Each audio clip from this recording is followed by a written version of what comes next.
तोता नारियल का फल खाने सागर की तरफ जाता है। सागर पर बादल पानी पी रहे थे। तोता बादलों से पूछता है, बादल बादल, आप आज बहुत ज्यादा पानी पी रहे हैं, क्या बरसात शुरू होने वाली है? हाँ तोते, कुछ ही दिनों में हम बरसात करने जा रहे हैं। जाओ, जंगल में सभी पक्षियों को बता दो, अपने अपने घरों की मुरम्मत कर ले और घोंसले नए बना ले, ताकि कल जब बरसात हो तो उन्हें दिक्कत ना आए। तोता बादलों की बात सुनकर जल्दी जल्दी से वापस जंगल जाता है। रानू, रानू चिड़िया, हमें जल्दी से अपने घरों को ठीक करना होगा, क्योंकि बरसात शुरू होने वाली है। आपको कैसे पता चला तोते भैया कि बरसात शुरू होने वाली है?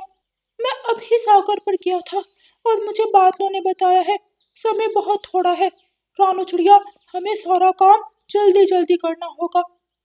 रानू चिड़िया जल्दी से अपने घर जाती है और अपनी बेटी को बताती है, बेटी गुड़िया, बरसात शुरू होने वाली है। मैं घर की छत पर लगाने के लिए पीपल के पत्ते लेने जा रही हूँ। आप घर का ध्यान रखना। ठीक है मम्मा, मैं घर की सफाई करती हूँ, आप जल्दी से पीपल के पत्ते ले आए। रानू चिड़िया अपने घर से निकलती है। रास्ते में कालू कौवा अपने कांटों के टूटे फूटे घोंसले में सोया हुआ था। कवे, कवे भैया उठें, समय नहीं है, सोने का समय नहीं है। चिड़िया, एक तो तुम हर वक्त शोर मचाती रहती हो, सारी नींद खराब कर दी।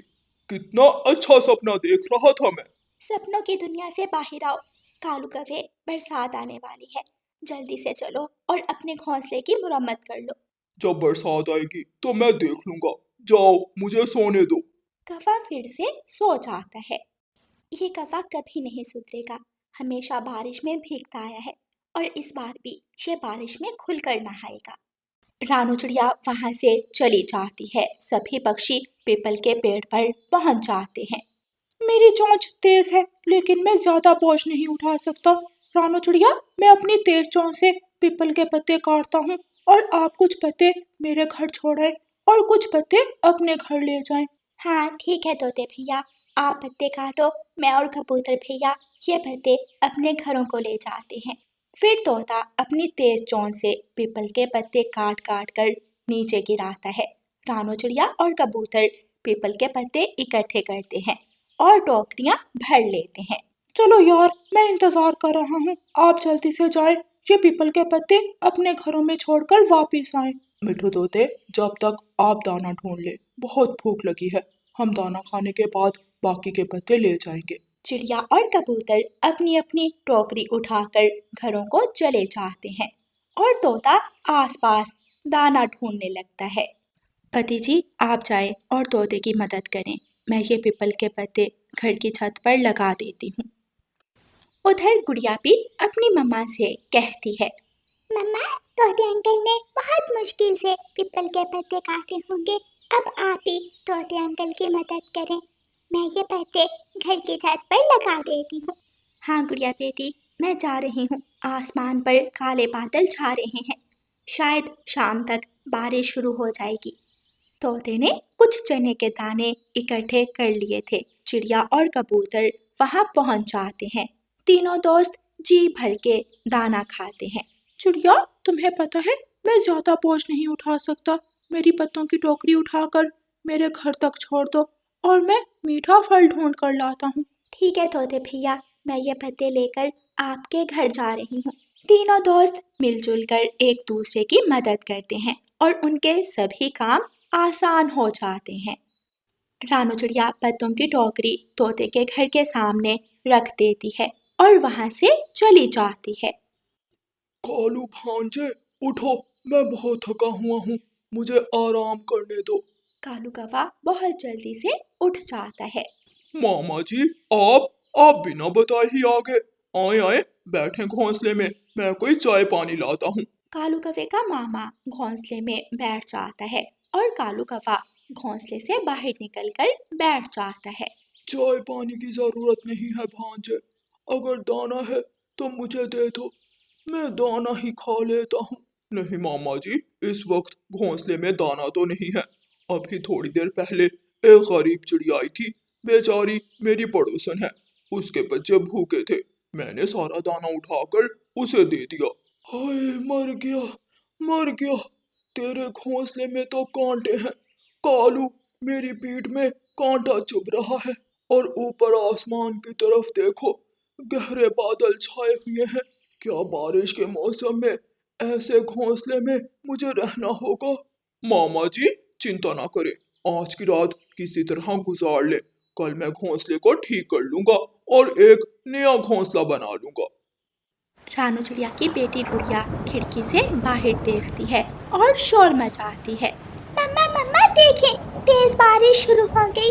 तोते अंकल ने ठीक ही कहा था, हमने अपने सारे काम समय पर निपटा लिए। हाँ बेटी, हमारे घर में दाना भी है और हमारा घर भी सुरक्षित है। अब हमें बारिश की कोई चिंता नहीं। बारिश झमझम बरस रही थी। रानू चिड़िया और उसकी बेटी अपने घर में बैठी हुई बारिश का आनंद ले रही थी। तोता अपने छोटे मिट्ठू के साथ खिड़की में बैठा हुआ था। बेटा, मेरे छोटे मिट्ठू, याद रखना, ये बारिश तभी अच्छी लगती है अगर घर में दाना पानी हो। बिना दाना पानी के बारिश मुसीबत बन जाती है।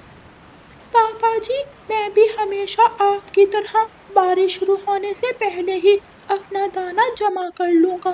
सब बहुत खुश थे, लेकिन कालू कौवा और कालू कौवे का मामा मुसीबत में पड़े हुए थे, क्योंकि घोंसले की लकड़ियाँ टूटकर गिर गई थीं।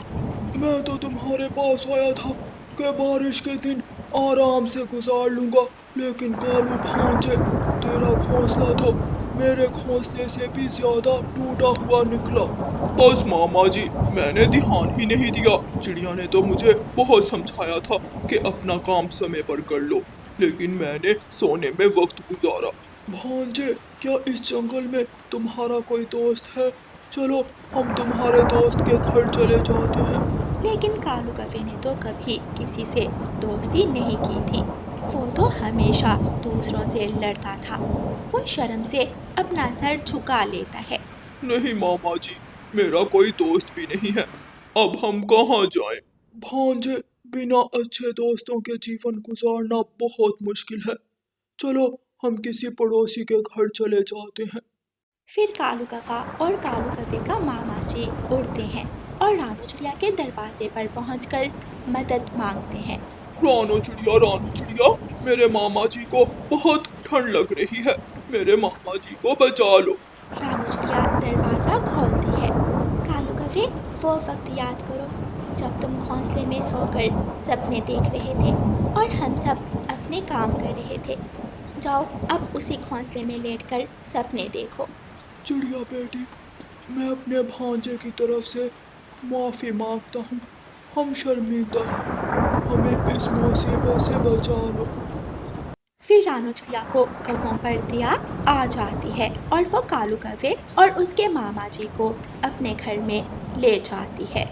चिड़िया रानी, मैं वादा करता हूँ कि अगली बारिश के आने से पहले पहले मैं अपना घोंसला नया बना लूंगा और हमेशा अपने काम समय पर करूंगा। प्यारे दोस्तों, अगर रानू चिड़िया कालू कौवे की मदद ना करती तो आज कालू कौवा बारिश में ही भीगता रहता। इसलिए हमेशा रानू चिड़िया की तरह अपने काम समय पर करें, ना कि कालू कौवे की तरह सोकर सपने देखते रहें। आपका धन्यवाद। रानू चिड़िया की ऐसी कहानियाँ सुनने के लिए YouTube सर्च बार में रानू चिड़िया की कहानी लिखें या फिर ये बटन दबाकर बोलकर कहें रानू चिड़िया की कहानी। जंगल में ठंड का मौसम चल रहा था। रानू चिड़िया की बेटी कई दिनों से गर्म कपड़े मांग रही थी। मम्मा, अगर कपड़े नहीं तो आप मुझे एक टोपी और मफलर ही ला दे। हाँ बेटी, मैं जा रही हूँ। मैंने इतने पैसे जमा कर लिए हैं कि मैं अपनी बेटी को मफलर और गर्म ऊन की टोपी ले दूँ। मम्मा चिड़िया अपने घर से निकलती है। मम्मा चिड़िया रास्ते में जा रही थी कि गौरी कौवी मम्मा चिड़िया से पूछती है, चिड़िया चिड़िया, तुम कहाँ जा रही हो? गौरी बहन, मैं अपनी बेटी के लिए मफलर और गर्म ऊन की टोपी लेने जा रही हूँ। मेरे जग्गू के पास कुछ है नहीं और ये चिड़िया अपनी बेटी को मफलर और गर्म टोपी लेकर देगी, ये कैसे हो सकता है? गौरी कौवी जल्दी से अपने घर जाती है। कालू, कालू जी, पता है आज वो छोटी चिड़िया अपनी बेटी के लिए गर्म कपड़े लेने जा रही है। गरम कपड़ों के पैसे कहाँ से आए उस छोटी चिड़िया के पास? यही सोचकर तो मैं परेशान हूँ। कालू जल्दी से जाओ और उस चिड़िया की सारी चीजें छीन लो, हमारे जग्गू के काम आएंगी। मैं अभी जाता हूँ गौरी। कालू कौवा अपने घर से निकलता है। भाई कबूतर, ये ऊन का मफलर और टोपी कितने की है? 100 रुपए में दोनों चीजें दे दूंगा। ठीक है, वो लाल मफलर और लाल रंग की टोपी मुझे दे दें। चिड़िया बहन, ये असली ऊन से बने हुए हैं, बहुत गर्म है ये टोपी और मफलर। रानो चिड़िया कबूतर चाचा की दुकान से मफलर और टोपी लेकर वापस होती है। रास्ते में जब चिड़िया घने जंगल से गुजरती है तो कालू कौवा सामने से आ जाता है। चिड़िया, लाओ ये चीजें तुम मुझे दे दो। नाना कौवे भैया, ये टोपी और गरम मफलर तो मैं अपनी बेटी के लिए लेकर जा रही हूँ, मैं ये आपको नहीं दूंगी। तो फिर मैं छीन लूंगा। कालू कौवा रानो चिड़िया से मफलर और टोपी छीनकर वहाँ से भाग जाता है। रानो चिड़िया बेचारी वहाँ बैठकर रोने लग जाती है। दुष्ट कौवा, बुरा कौवा, मैंने कितनी मेहनत से पैसे जमा किए थे और वो कौवा 1 मिनट में मेरी बेटी की खुशियाँ छीन कर ले गया। मैं ले आया गोरी, गोरी मैं गरम मफलर भी ले आया और टोपी भी ले आया। गौरी कौवी मफलर और टोपी देखकर बहुत खुश होती है और दोनों चीजें अपने बेटे को दे देती है। ले मेरे बेटे, टोपी सर पर पहन ले, बहुत ठंड है। जग्गू कौवा गौरी का बेटा मफलर गले में डाल लेता है और टोपी सर पर पहनकर बहुत खुश होता है। मम्मा मम्मा, मैं तो हीरो लग रहा हूँ। मेरा बेटा तो बहुत सुंदर लग रहा है। रानो चिड़िया वहाँ बैठकर रो रही थी कि कबूतर वहाँ आ जाता है। मैं दुकान बंद करके घर वापस जा रहा था। चिड़िया, आप यहाँ बैठकर क्यों रो रही हो? कबूतर भैया, वो कालू कौवा मेरी बेटी का मफलर और गरम टोपी छीन कर ले गया है। वो बहुत बुरा कौवा है, हमेशा कमजोर पक्षियों से चीजें छीन लेता है। चिड़िया रानी, चुप कर जाओ, आप घर जाओ, मैं आपकी बेटी के लिए नया मफलर और टोपी ला देता हूँ। चिड़िया खुश हो जाती है और घर चली जाती है और कबूतर अपनी दुकान पर जाता है और एक हरे रंग का मफलर और टोपी लेकर चिड़िया के घर जाता है। चिड़िया रानी, देखो मैं उससे भी अच्छा मफलर और टोपी ले आया हूँ आपकी बेटी के लिए।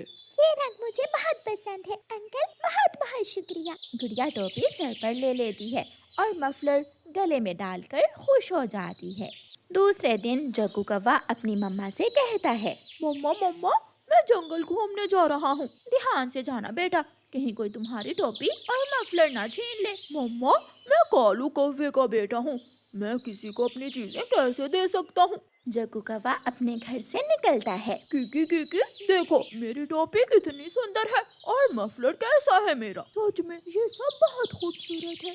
जग्गू वहाँ से आगे बढ़ता है और चील के बेटे चीलू के पास जाता है। चीलू चीलू, देखो मेरी टोपी और मफलर कितना सुंदर है। ये तो बहुत सुंदर है। जग्गू, ये दोनों चीजें तुम मुझे दे दो। ना ना, मैं ये किसी को नहीं देने वाला, मैं लूंगा लूंगा। चील का बेटा चीलू आगे बढ़ता है और दोनों में लड़ाई शुरू हो जाती है। जग्गू चीलू को मारता है और भाग जाता है। मैं बताऊंगा, मैं मम्मा को बताऊंगा। चीलू घर भागता है और घर जाकर अपनी मम्मा को सारी बात बताता है। मम्मा मम्मा, जग्गू ने मारा है, मैंने उसकी टोपी और मफलर मांगा तो वो मुझे मारने लगा। वो छोटा कौवा मेरे बेटे को मारेगा, मैं अभी पूछती हूँ उसे। चील घर से निकलती है और रास्ते में जाकर जग्गू कौवे को पकड़ लेती है। उतारो, जल्दी से उतारो ये टोपी भी और मफलर भी। नहीं नहीं दूंगा। तो मैं छीन लूंगी। बड़ी चील आगे बढ़ती है और जग्गू से दोनों चीजें छीनकर उसे खूब मारती है। रोता हुआ जग्गू कौवा घर चला जाता है। मम्मा मम्मा, मेरी मेरी दोनों चीजें छीन ली है। किसने? मेरे जग्गू, जल्दी से उसका नाम बताओ, तुम्हारे पिताजी छोड़ेंगे नहीं उसे। चील ने। मम्मा, बड़ी चील ने मेरी चीजें छीन ली है। चील का नाम सुनकर गोरी की तो हवा निकल जाती है, क्योंकि वो जानती थी कि चील उससे ज्यादा ताकतवर है और जग्गू से कहती है, जग्गू बेटा, लड़ना अच्छी बात नहीं होती, लड़ाई का मुंह काला, मैं और ले दूंगी अपने बेटे को टोपी और मफलर। कालू कौवा थोड़ी दूर बैठा हंस रहा था।